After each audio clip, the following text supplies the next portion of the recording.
आजादी के अमृत काल के बीच देश के सबसे बड़े टीवी चैनल का एक सबसे बड़ा पत्रकार होने का दावा करने वाला व्यक्ति एक प्रदेश के चुने हुए मुख्यमंत्री के लिए लाइव टीवी पर क्या बोलता है, सुनिए। आज उनके लिए एक तरीके से वैसा ही होगा जैसे वो 20, 30, 40 साल पहले वापस अपने किसी आदिवासी के तौर पर किसी जंगल में चले जाएं। 20, 30, 40 साल पहले आदिवासी जहां जंगल में रहते थे, जैसे रहते थे वैसे ही इनको रहना चाहिए। किसको? हेमंत सोरेन को। बात हो रही थी कि ईडी ने गिरफ्तार किया हेमंत सोरेन को, देश का एक आदिवासी मुख्यमंत्री, और उसके लिए टीवी चैनल उसके भ्रष्टाचार पर बात करने की बजाय सीधी टिप्पणी उसके आदिवासी होने पर करता है। और वो भी ऐसे वक्त में जब इस देश की महामहिम, देश की प्रथम नागरिक, पहली महिला आदिवासी हैं, वो खामोश हैं और देश में आदिवासियों के अपमान का सीधे सीधे एक बिगुल बजाया जाता है। और ऐसे में एक सवाल यह भी बनता है, कहां गए वो लोग जो वनवासी कह करके इन्हें अपना बनाते हैं, जो इन्हें हिंदू कहते हैं? वो कहते हैं कि ये हिंदू हैं। एक सवाल का जवाब इस देश के लोगों से भी पूछना होगा कि बताइए, आदिवासी हिंदू है कि नहीं? आदिवासी खुद को क्या मानते हैं वो एक अलग सवाल है, लेकिन जो लोग आदिवासी को हिंदू मानते हैं उनमें से कोई एक भी आपत्ति किया? किसी एक को बुरा लगा, आपत्तिजनक लगा कि एक पत्रकार कैसे एक चुने हुए मुख्यमंत्री को यह भाषा बोलता है? आज की वीडियो में विश्लेषण करेंगे इस बात का, इसके पीछे की मानसिकता का, इसके पीछे की राजनीति का, और शुरुआत में आदिवासी संघर्षों के नायकों को याद करते हुए याद करना चाहूंगा कि आज आदिवासी इस अमृत काल के भारत में कहां खड़े हैं। स्वागत है आपका मेरे सोशल मीडिया प्लेटफॉर्म पर। मैं बार बार एक बात कहता हूं जो कई लोगों ने कई तरीके से कही है, और वो बात यह है कि दुनिया का नक्शा आप उठा लें और उस दुनिया के नक्शे में एक साथ तीन चीजें अलग अलग भरें: खनिज संसाधन, प्रकृति यानी पर्यावरण, और आदिवासी मूल निवासी। और तीनों नक्शों को अगर आप एक साथ ओवरलैप करके रखेंगे तो आप पाएंगे कि इस दुनिया में कुदरत, प्रकृति, पर्यावरण, जल, जंगल, जमीन आज भी वहीं सबसे ज्यादा सुरक्षित है जहां आदिवासी हैं, और वहीं खनिज है। विकास के पैमाने पर एक शर्त यह होती है कि प्रकृति से कुछ लेना होगा, खनिज संसाधन चाहिए, लेकिन इस विकास के विनाश की भेंट चढ़ता है आदिवासी। दुनिया भर की कोई भी सरकार इस बात को प्राथमिकता में नहीं रखती है कि खनिज संसाधनों के लेने की प्रक्रिया कैसे ऐसी बनाई जाए कि वह विकास के नाम पर लिया गया खनिज संसाधन, जल, जंगल, जमीन, उस जल, जंगल, जमीन और खनिज संसाधन को संरक्षित करने वाले आदिवासियों के खिलाफ न चला जाए। यूं ही नहीं, इस देश में हसदेव का आंदोलन अभी भी चल रहा है, और जो आदिवासी वहां रहते हैं, ऐसा नहीं है कि आप उनसे जाके पूछेंगे कि विकास नहीं चाहिए, सड़क, हॉस्पिटल, स्कूल नहीं चाहिए, तो वो कहेंगे नहीं चाहिए, लेकिन वो ये जरूर कहेंगे कि हमारी अस्मिता, हमारा वजूद जिस चीज पर टिका है उसे छीन करके अगर आप कुछ देंगे तो हमें वो नहीं चाहिए। इस बीच का रिश्ता ही चुनी हुई सरकारों का रिश्ता होता है, और एक देश वहां के नागरिकों से बनता है। भूगोल पर खींच दी गई लकीरों से देश नहीं बनता है। टीवी चैनल पर बैठकर बिना पढ़े लिखे, बिना किसी समझदारी के अपनी जातीय कुंठा, अपना विवेक शून्यता और अपना चरित्र दिखाने का इस देश में पुराना इतिहास रहा है। और आज इस बात के साथ कई तरह की परतें एक साथ जुड़ती हैं। क्या बिरसा मुंडा ने इसी भारत को बनाने के लिए इतनी बड़ी कुर्बानी लड़ी थी? आदिवासियों के वजूद के लिए सीधू कानू, नीलांबर पीतांबर, टंटिया भील, तिलका मांझी, और वहां से शुरू करके जयपाल सिंह मुंडा। मैं कोट पढ़ना चाहता हूं, मेरे हाथ में किताब है और वो कोट आप सुनिए और यहां से इस देश और लोकतंत्र को समझिए। इसके बाद मैं आऊंगा झारखंड की राजनीति पर भी।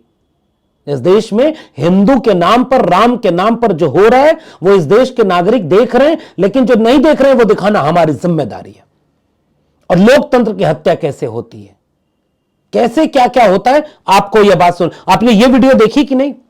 ये देखिए ना, ये वीडियो पैरेलल चल रही है।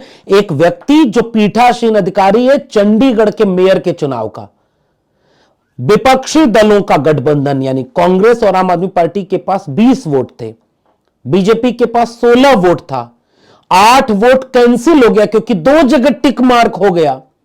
8 के 8 इंडिया गठबंधन यानी विपक्षी दलों के वोट कैंसिल हुए और 16 वोट वो ने मिले, चुनाव वो जीत गए।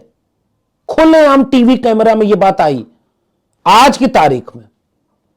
और इसलिए लोकतंत्र कितना बचा है ये आपको सोचना है। नेता जहां जैसी ताकत और क्षमता रख रहे हैं, कहीं गठबंधन तोड़ करके पलटवा ले रहे हैं, लोगों को अपने खेमे में ले रहे हैं, कहीं पार्टी तोड़ दे रहे हैं, कहीं चुनी हुई सरकार को। क्या वजह थी कि हेमंत सोरेन के बाद गिरफ्तार किया गया, उस पर भी हम आएंगे। लेकिन अभी मैं कोर्ट पढ़ना चाह रहा हूं, सरकार नहीं बनाने दे रहे थे। कोर्ट सुनिए, देश बनने की प्रक्रिया कहां से शुरू हुई थी और उस पुरखा जयपाल सिंह मुंडा को याद करिएगा। आधुनिकता, चमचमाती सड़कों, खूबसूरत इमारतों और प्रचार तंत्र में टिकी हुई सरकारों के जरिए आ जाए तो वो झूठी और विनाशकारी होती है अगर उस मुल्क की जनता उसे अपना न सके। संविधान सभा की बहस में जयपाल सिंह मुंडा ये खड़े होकर बोलते हैं, श्रीमान सभापति जी, मैं उन लाखों अज्ञात लोगों की तरफ से बोलने के लिए यहां खड़ा हूं जो सबसे महत्वपूर्ण लोग हैं, जो आजादी के अनजान लड़ाके हैं, जो भारत के मूल निवासी हैं और जिनको backward tribes, primitive tribes, criminal tribes और जाने क्या क्या कहा जाता है। पर मुझे अपने जंगली होने पर गर्व है क्योंकि वह वही संबोधन है जिसके द्वारा हम लोग इस देश में जाने जाते हैं। हम जंगल के लोग आपके संकल्प को अच्छी तरह से समझते हैं। अपने 3 करोड़ आदिवासियों की ओर से मैं इस संकल्प का समर्थन करता हूं, इस भय से नहीं कि इसे भारत के एक राष्ट्रीय कांग्रेस के बड़े नेता ने प्रस्तावित किया। हम इसलिए इसका समर्थन करते हैं क्योंकि इस देश के हर नागरिक की धड़कन और भावनाओं की अभिव्यक्ति करता है। एक जंगली और एक आदिवासी होने के नाते संकल्प की जटिलताओं में हमारी कोई विशेष दिलचस्पी नहीं है। मैं सभा से कहना चाहता हूं कि अगर कोई देश में सबसे ज्यादा दुर्व्यवहार का शिकार हुआ है तो वह हमारे लोग हैं। पिछले 6000 सालों से उनकी उपेक्षा हुई है और उनके साथ अपमानजनक व्यवहार हुआ है। मैं जिस सिंधु घाटी सभ्यता का वंशज हूं उसका इतिहास बताता है कि आप में से अधिकांश लोग जो यहां बैठे हैं बाहरी हैं, घुसपैठिए हैं, जिनके कारण हमारे लोगों को अपनी धरती छोड़कर जंगलों में जाना पड़ा। इसलिए यहां जो संकल्प पेश किया गया है वह आदिवासियों को लोकतंत्र नहीं सिखाने जा रहा। आप सब आदिवासियों को लोकतंत्र सिखा ही नहीं सकते, बल्कि आपको ही उनसे लोकतंत्र सीखना है।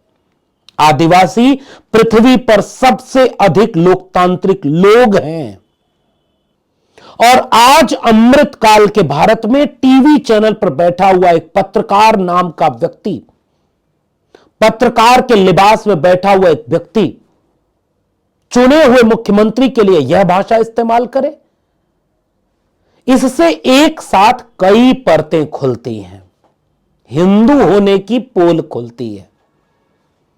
80% हिंदुओं, सब हिंदू, सब हमारे। और जो पत्रकार बोल रहा है वो राम के नाम पर राजनीति जो हो रही है उसका सबसे अगुआ झंडा बरदार है। पिछली सरकारों में तो तिहाड़ जेल चला गया था, पता नहीं लोग क्यों कहते हैं कि तिहाड़ी पत्रकार। आप गूगल करके देखिए, वह पत्रकार जो प्रधानमंत्री के सामने भीगी बिल्ली बना रहता है, सत्ता के दरबार में दरबारी बना हुआ है, उसे जनता का कोई सरोकार नहीं। इसलिए माइक लेकर जनता के बीच जाता भी नहीं, क्योंकि उसे पता है कि वो दिल्ली के चमचमाते कमरे के बीच सत्ता के दरबार के दरबारी की तरह चारण बना रहेगा। लोग उसको प्रेम करेंगे, टीआरपी देने के लिए रोज उसको देखेंगे और वो वहां से बैठ करके एक चुने हुए मुख्यमंत्री को यह टिप्पणी कर रहा है कि वहां चले जाना चाहिए जहां आज से पहले आदिवासी रहा करते थे। इस देश के लोगों, मैं सवाल उस पत्रकार से नहीं आपसे पूछना चाहता हूं इस देश में जो एलीट थोड़े से मुट्ठी भर लोग हैं वो आपको वहीं देखना चाहते हैं जहां हजारों साल से आपके पुरखे पड़े हुए थे। ढकेल दिया गया था उन्हें वहां। गरीब, कमजोर, लाचार, बेबस, निरीह। और जैसे ही आपके बीच से कोई ताकतवर बन करके महंगी गाड़ी पर चले, अच्छा घर बनवा ले, अच्छे कपड़े पहन ले, उसे वो चुभता है। इसलिए जब भी मौका मिलता है वो कुलीन थोड़ा सा तबका अचानक आपका अपमान करने में पीछे नहीं हटता। मैं इसलिए वो सवाल पूछ रहा हूं कि हिंदू की पहचान वाले इस बात का विरोध कितना कर रहे हैं। कितने हिंदूवादी संगठन, कितने आरएसएस का विचार इस पर क्या है, मैं तो ये जानना चाहता हूं। आरएसएस एक निंदा प्रस्ताव पारित करे कि जब चुने हुए मुख्यमंत्री का अपमान इतना हो सकता है तो एक सामान्य आदिवासी तो गोली मारा जा रहा है, आंदोलन करने जाता है, गोली मार दिया। सदन में खड़ा होकर कहा गया कि मिस्टेकन आइडेंटिटी है। इतनी ही औकात इस देश में आदिवासी के अमृतकाल के भारत में। वो जब आंदोलन कर रहा है हसदेव के जंगल का कि हमारी जंगल जमीन को हमारे बिना ऐसे बर्बाद मत करो, हमारी सहमति लो। पेशा कानून पर वो लड़ाई लड़ता है, वन संरक्षण अधिनियम पर वो लड़ाई लड़ता है, वो अपने वजूद के लिए लड़ता है। तो उसे ये टीवी चैनल वाले कभी नहीं दिखाते। बताइए कि महाराष्ट्र, मध्य प्रदेश, झारखंड, छत्तीसगढ़ और राजस्थान, आंध्रा, इन इलाकों में हजारों से लेकर लाखों की तादाद में आदिवासियों के सांस्कृतिक कार्यक्रम होते हैं, राजनीतिक कार्यक्रम होते हैं, आंदोलन होते हैं। कभी आदिवासी दिल्ली के टीवी चैनलों पर दिखे क्या? कभी आदिवासियों के सवाल, उनकी लड़ाई, उनके मसले दिल्ली की मीडिया को दिखे क्या? लेकिन दिल्ली की मीडिया अपमान करने के लिए आदिवासी को कह रही है कि एक चुना हुआ मुख्यमंत्री वहां उनको भेज दिया जाए जहां 30-40 साल पहले आदिवासी रहा करते थे। वो वहां थे तब तुम शहरों में शान से रह पाए। जो उन्होंने किया, उनके पुरखों ने किया, इस मुल्क के 90% कमेरा लोगों ने किया, हाथ से श्रम करने वालों ने किया, तभी यह दुनिया ऐसी रहने लायक हुई। इसलिए अगर इंसान होने का सबक सीखते तो कम से कम यह भाषा किसी भी टेलीविजन चैनल पर नहीं बोली। और यह मैं क्यों इस बात पर वीडियो बना रहा हूं, मामला इतना सा नहीं है कि एक टेलीविजन चैनल का एक व्यक्ति एक वाक्य खराब बोल दिया तो यह कोई बहुत बड़ी बात नहीं है। नहीं साहब, इस देश में अधिकांश उस तबके के लोगों की यही राय है आपके और हमारे बारे में। भर, कहार, आदिवासी, जंगली, जो दलित, पिछड़े हैं, खेत में किसान करने वाले का हाथ फटा हो, पैर में बेवाई हो, आदिवासी केवल तीर धनुष के साथ अधनंगे बदन में दिखे, कभी कभी नुमाइश के लिए शहरी कार्यक्रमों में उनको बुला लिया जाए और उनके उसूलों और सिद्धांतों और उनकी लड़ाई पर कभी कोई चर्चा ना हो। अगर ये अमृतकाल का भारत है तो सवाल इस बात का नहीं कि एक पत्रकार अपमान कर रहा है, सवाल इस बात का है कि इस देश में आपका सम्मान, आपका वजूद कहां है। कितने प्रोफेसर आदिवासी हैं, कितने डॉक्टर हैं, कितने इंजीनियर हैं, कितने वकील हैं, जल जंगल जमीन पर उनकी हिस्सेदारी कितनी है। राष्ट्रपति दलित और आदिवासी बना देने से उस समाज का भला नहीं होता। इससे बढ़िया है कि राष्ट्रपति या विधायक या सांसद मत बनाओ, उनको उनके हिस्सा दे दो। उनका हिस्सा संसाधनों में, उनका हिस्सा अवसरों में, देश चलाने में। जो तुमने कब्जा कर रखा है वो मांग नहीं रहे, वो लड़ लेंगे। छीन के लिया बिरसा मुंडा की तलवार, उल गुलान की मशाल, जयपाल सिंह मुंडा की ललकार, सीधू कानू तिलका मांझी की हुंकार, नीलांबर पीतांबर टंटिया मामा के बारे में अगर नहीं पढ़ा है तो एक बार जाके पढ़ लेना। जब जरूरत पड़ी अपना बल दिखाया, ताकत दिखाई, वजूद दिखाया और इस देश को रहने लायक बनाया। आज उनकी लड़ाई पर आओ इस बहाने हम और आप चर्चा कर लें। वो तिहाड़ी पत्रकार तो उसी नजर से देखेंगे, लेकिन हमारे लोग कब जागेंगे कि पहली बात कि हिंदू बनाने वाले लोग अगर आज चुप हैं तो तुम हिंदू हो कि नहीं। एक सवाल पूछ लेना आदिवासी लोगों, दलितों, पिछड़ों, पूछना कि हिंदू हो कि नहीं। 69,000 शिक्षक भर्ती मामले के दलित और पिछड़े लड़के रोज उत्तर प्रदेश में आंदोलन कर रहे हैं जहां रामराज आया हुआ है, उनको पूछने वाला कोई नहीं। रो रहे हैं, आंदोलन कर रहे हैं, हॉस्पिटल जा रहे हैं, लाठी खा रहे हैं, क्या नहीं कर रहे हैं, और सब हिंदू हैं। तो बताओ हेमंत सोरेन हिंदू है कि नहीं? तुम्हारी परिभाषा में, क्योंकि हेमंत सोरेन तो एक आदिवासी है जो अपने वजूद और खुददारी के साथ खड़ा होता है। वो सरना धर्म कोड की बात करता है, पता है सरना धर्म कोड, गूगल करके पढ़िए मान्यवर। वह आदिवासी मुख्यमंत्री जो शिबू सोरेन का एक लड़ाका का बेटा है, और उसकी तस्वीरें, उसकी पत्नी, उसके बच्चे क्यों ना अच्छे घर में रहें भाई, क्यों ना अच्छी गाड़ी से चले।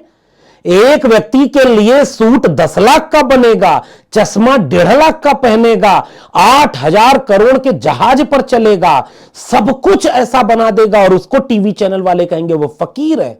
और इस देश का एक दलित, एक पिछड़ा, एक आदिवासी अगर खुददारी से खड़ा होगा सामने तो उसे अपमानित किया जाएगा।